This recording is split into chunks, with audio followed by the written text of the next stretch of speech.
She lay in a woven basket like a forgotten doll, and her tiny eyes reflected the weariness of the whole world. At first glance, I knew this was not just a puppy. This was a story. This was pain. This was a chance to start over. And in that moment, I knew that Stormi would not just be my charge. She would become part of my life. She was found in a basket abandoned in a city park. Someone had left her there like an old toy, forgetting that even the smallest hearts can feel. When I saw the photo, something stirred inside me. It wasn't pity. It was recognition. It was as if I had known her all my life. I immediately volunteered to take her in. At the time, I had no idea that this little ball of fur would become part of my soul. I brought Stormi home and set up a cozy corner for her in the bathroom on the first floor. I always keep this place for temporary guests who need peace and quiet. And from the very beginning, every good morning and every hello, Stormi sounded like it came from the heart, not out of habit. The next day, I had to go to work. I'm a doctor. I was worried about leaving her, but in the end, I took her with me. And then a miracle happened. Stormi seemed to come alive, sensing that she was surrounded by kind people. My colleagues at the hospital accepted her as one of their own.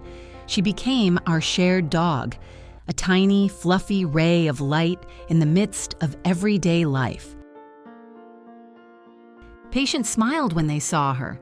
Employees picked her up and rocked her like a baby. She responded with trust.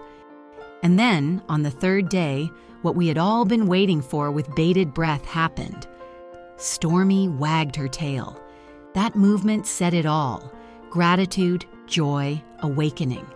It was the first real gesture of a living creature that had decided to trust the world again. With each passing day, Stormi blossomed.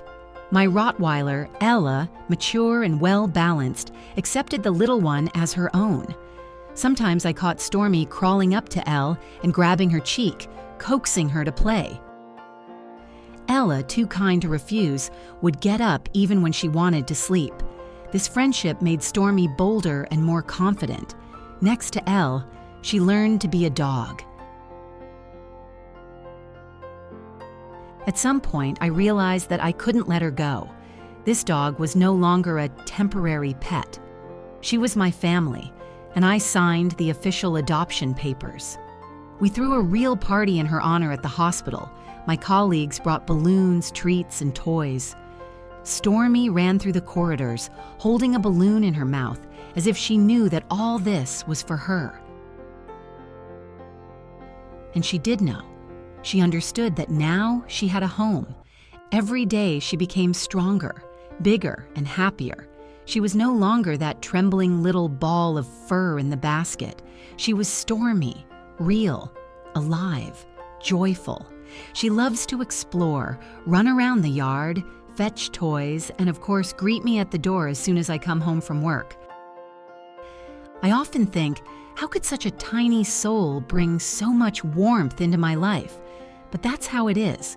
The weakest are the strongest. The most forgotten are the most needed. Stormi became more than just a dog. She became a symbol of hope, a reminder that everyone deserves a second chance.